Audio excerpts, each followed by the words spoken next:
वाले से बड़ी जानकारी। टीएमसी के 20 एमपी अलग गुट बना सकते हैं, बागी सांसद अलग गुट बना सकते हैं। बागी सांसद मूल टीएमसी से अलग होंगे, 20 टीएमसी एमपी लोकसभा स्पीकर से मिलेंगे। तो ये बड़ी खबर आपको बता रहे हैं और अगर ऐसा होता है तो निश्चित तौर पर ये ममता बनर्जी के लिए एक बड़ा झटका है कुल मिलाकर, क्योंकि टीएमसी के बागी सांसद स्पीकर से मिलने वाले हैं और कहा यह जा रहा है कि अलग गुट ही बना सकते हैं ये।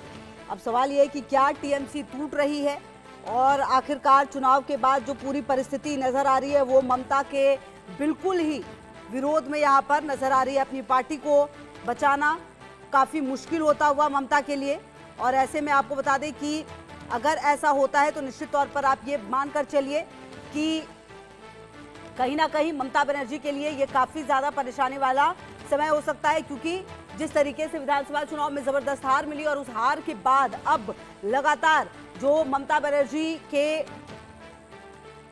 तमाम वो जनप्रतिनिधि जो इनसे खफा हैं, अब कहा यह जा रहा है कि ये अलग भी हो सकते हैं। अगर इतिहास के कुछ पन्नों को पलटिए तो सामने आता है एक दौर में खुद टीएमसी का गठन भी कुछ इसी तरह हुआ।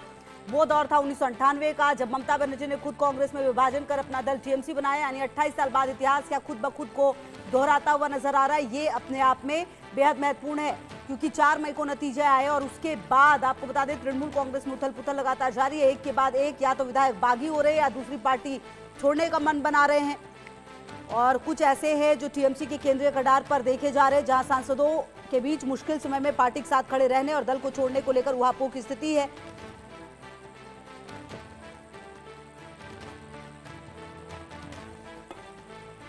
तो कुल मिलाकर आपको बता दें कि टीएमसी की इस कमजोरी का असर अब विपक्ष पर भी पड़ता हुआ नजर आ रहा है।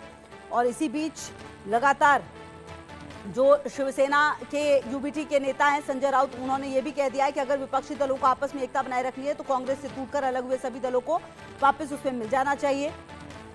राउत ने इस दौरान खासतौर पर टीएमसी और शरद पवार की राष्ट्रवादी कांग्रेस पार्टी का भी नाम लिया। इसके अलावा खुद कांग्रेस ने भी ममता को अपने मूल में लौटने की सलाह दी है। तो आज से करीब 28 साल पहले ममता बनर्जी कांग्रेस की कद्दावर नेता हुआ करती थी। पार्टी में उनकी हनक का अंदाजा इसी बात से लगाइए कि 1984 में कांग्रेस के टिकट पर जब उन्होंने चुनाव जीता तो उस वक्त वो सबसे युवा सांसद थी। इतने नहीं, इतना अगले कुछ वर्षों तक उन्हें मंत्री पद तक सौंपे गए।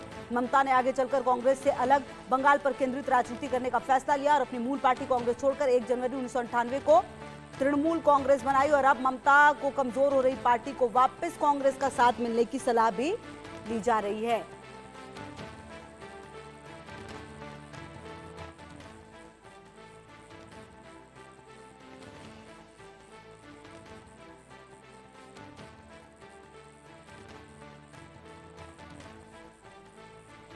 और मनोहर केसरी मेरे सहयोगी ज्यादा